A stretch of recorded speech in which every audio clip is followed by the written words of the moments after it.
Ellipse by the eccentricity method. इस video में हम देखेंगे कि एक्सेंट्रिसिटी मेथड से एलिप्स कैसे बनाया जाता है। हम जानते हैं कि एलिप्स एक अंडाकार आकार होता है। इसमें इसके सेंटर से दो एक्सिस गुजरते हैं, वो है मेजर और माइनर एक्सिस। इसके अक्ष पर निश्चित बिंदु होते हैं जिन्हें फोकस कहते हैं। एक्सिस पर एक वर्टिकल लाइन होती है जिसे डायरेक्ट्रिक्स कहते हैं। साथ ही एलिप्स का आर्क जहां एक्सिस से इंटरसेक्ट होता है, उस पॉइंट को हम वी नाम देंगे। कर्व पर प्रत्येक पॉइंट एक विशिष्ट दूरी पर होता है। यह दूरी एक्सेंट्रिसिटी द्वारा दी जाती है। इस इंटरसेक्शन पॉइंट को हम सी नाम देंगे। एलिप्स खींचने के लिए ये महत्वपूर्ण सूचना है। यहाँ एक एलिप्स खींचने के निर्देश दिए गए हैं। डायरेक्ट्रिक्स से फोकस की दूरी 50 मिलीमीटर और एक्सेंट्रिसिटी 2/3 वाले एक एलिप्स को ड्रॉ करें। इसके अलावा इसके डायरेक्ट्रिक्स से एलिप्स के लिए नॉर्मल और टैंजेंट ड्रॉ करें। यहाँ हम देख सकते हैं कि डायरेक्ट्रिक्स से फोकस की यह दूरी 50 मिलीमीटर दी गई है और एक्सेंट्रिसिटी, जो हम ई से लेबल करते हैं, वह 2/3 दिया गया है। यहाँ हमें यह याद रखना होगा कि यदि इस एक्सेंट्रिसिटी का मान 1 से अधिक है तो हमें हाइपरबोला प्राप्त होता है। यदि मान 1 से कम है तो हमें एक एलिप्स प्राप्त होता है, और यदि मान 1 के बराबर है तो हमें पैराबोला प्राप्त होता है। इस मामले में यह 1 से कम है, इसलिए यह एक एलिप्स होगा। एक्सेंट्रिसिटी फोकस से एलिप्स पर एक पॉइंट की दूरी का अनुपात है, जो कि डायरेक्ट्रिक्स से उसी पॉइंट की दूरी है। इसका अर्थ यह है कि यदि हम इस एलिप्स पर कोई पॉइंट लेते हैं, तो एलिप्स पर इस पॉइंट की दूरी और फोकस से इस पॉइंट की दूरी का अनुपात 2/3 के बराबर होगा। एक्सेंट्रिसिटी को 2/3 के रूप में दिया गया है। यह 2 - 3 5 के बराबर होगा, जिसका मतलब है कि अगर हम इस दूरी 50 मिलीमीटर को 5 भागों में विभाजित करते हैं, तो VF की लंबाई 2 भाग होगी और VC की लंबाई 3 भाग होगी। इसका मतलब है यह V पॉइंट फोकस पॉइंट से 20 मिलीमीटर दूरी पर है और यह डायरेक्ट्रिक्स से 30 मिलीमीटर दूरी पर है। जो कि हमने यह समझा, आइए ड्राइंग शुरू करें। सबसे पहले हमें एक डायरेक्ट्रिक्स खींचना है जो सिर्फ एक वर्टिकल लाइन है, जो कि किसी भी लंबाई की हो सकती है। इस डायरेक्ट्रिक्स पर एक पॉइंट मार्क करें और हम इसे C नाम देंगे। इसके बाद हमें इस डायरेक्ट्रिक्स पर एक परपेंडिकुलर लाइन खींचनी है जो एलिप्स के लिए मेजर एक्सिस होगी। इस धुरी को खींचने के लिए हम एक प्रोट्रैक्टर लेंगे और 90 डिग्री मार्क करेंगे और इस पॉइंट को रेफरेंस के रूप में लेकर हम पॉइंट C से एक लाइन खींचेंगे। इसके बाद एक्सिस पर एक पॉइंट को डायरेक्ट्रिक्स से 50 मिलीमीटर दूर मार्क करें और इस पॉइंट को F के रूप में नाम दें और यह एलिप्स का फोकस पॉइंट होगा। इसके बाद हमें एक्सिस पर पॉइंट V अंकित करना होगा। यह पॉइंट C से 30 मिलीमीटर और F से 20 मिलीमीटर दूर होगा। रूलर लें और पॉइंट C से 30 मिलीमीटर दूर एक पॉइंट को मार्क करें। इसके बाद हमें इस पॉइंट V से एक वर्टिकल लाइन खींचनी होगी।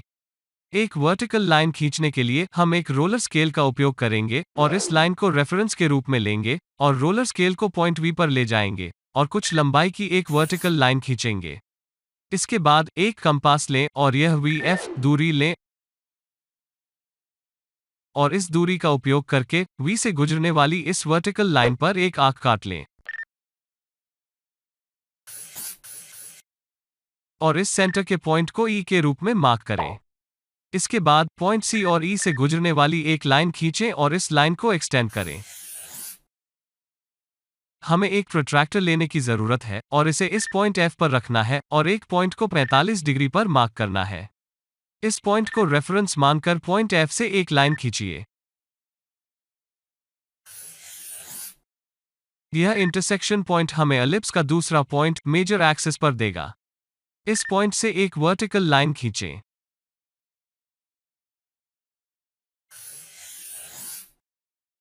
यह एलिप्स का एंड पॉइंट है। इसके बाद एक एक्सिस पर कुछ पॉइंट्स को मार्क करें। इन पॉइंट्स के बीच की दूरी कुछ भी हो सकती है। तो वे बराबर या असमान लंबाई पर हो सकते हैं। इन पॉइंट्स को मार्क करने के लिए हम एक कंपास लेंगे और इस वर्टिकल लाइन तक 10 मिलीमीटर की दूरी पर पॉइंट्स को मार्क करेंगे।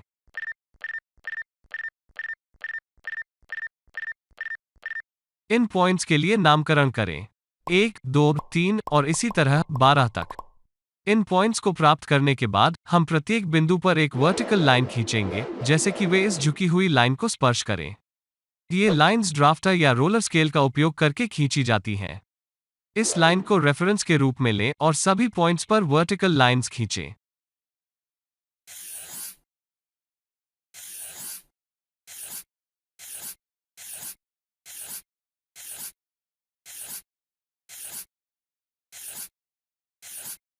इन इंटरसेक्शन पॉइंट्स को मार्क करें 1 डैश 2 डैश 3 डैश और इसी तरह 12 डैश तक।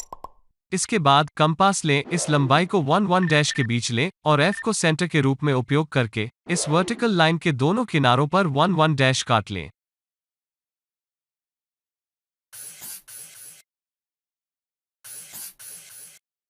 इस पॉइंट को P1 डैश के रूप में मार्क करें और इस पॉइंट को P1 के रूप में मार्क करें।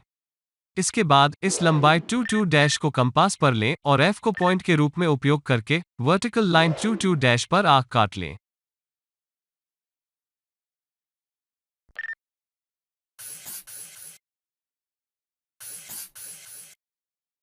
इस पॉइंट को P2 डैश के रूप में मार्क करें और इस पॉइंट को P2 के रूप में मार्क करें।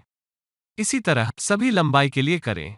कंपास पर 3 डैश के बीच की लंबाई लें, F को सेंटर के रूप में उपयोग करें और आर्क को 3 डैश की रेखा पर काटें। इस पॉइंट को P3 डैश के रूप में और इस पॉइंट को P3 के रूप में लेबल करें। इसके बाद कंपास पर 4 डैश के बीच की लंबाई लें और 4 डैश लाइन पर आर्क को काटें। इस पॉइंट को P4 डैश के रूप में मार्क करें और इस पॉइंट को P4 के रूप में लेबल करें। इसके बाद कंपास पर 5 डैश के बीच की लंबाई लें और 5 डैश लाइन पर आर्क काट लें। इस पॉइंट को P5 डैश के रूप में लेबल करें और इस पॉइंट को P5 के रूप में लेबल करें। इसके बाद कंपास पर 6 डैश के बीच की लंबाई लें और 6 डैश लाइन पर आर्क काट लें। इस पॉइंट को P6 डैश के रूप में और इस पॉइंट को P6 के रूप में लेबल करें। इसके बाद कंपास पर 7 डैश के बीच की लंबाई लें और 7 डैश लाइन पर आर्क काट लें। इस पॉइंट को P7 डैश के रूप में और इस पॉइंट को P7 के रूप में लेबल करें। कंपास पर 8 डैश के बीच की लंबाई लें और 8 डैश लाइन पर आर्क काट लें। इस पॉइंट को P8 डैश और इस पॉइंट को P8 के रूप में लेबल करें। कंपास पर 9 डैश के बीच की लंबाई लें और 9 डैश लाइन पर आर्क काट लें। इस पॉइंट को P9 डैश और इस पॉइंट को P9 के रूप में लेबल करें। 10 डैश के बीच की लंबाई लें और लाइन 10 डैश पर आर्क काट लें। इस पॉइंट को P10 डैश के रूप में और इस पॉइंट को P10 के रूप में लेबल करें। 11 डैश के बीच की लंबाई लें और लाइन 11 डैश पर आर्क काट लें। इस पॉइंट को P11 डैश के रूप में और इस पॉइंट को P11 के रूप में लेबल करें। अंत में कंपास पर 12 डैश के बीच की लंबाई लें और लाइन 12 डैश पर एक आर्क काट लें। यह पॉइंट एक्सिस पर आएगा। इस पॉइंट को P12 के रूप में लेबल करें। इन P पॉइंट्स को प्राप्त करने के बाद एलिप्स प्राप्त करने के लिए इन पॉइंट से गुजरने वाली एक लाइन खींचें। कर्व खींचने के लिए हम फ्रेंच कर्व का उपयोग करेंगे। सुनिश्चित करें कि कर्व खींचते समय सभी पॉइंट्स इस फ्रेंच कर्व को छू रहे हैं।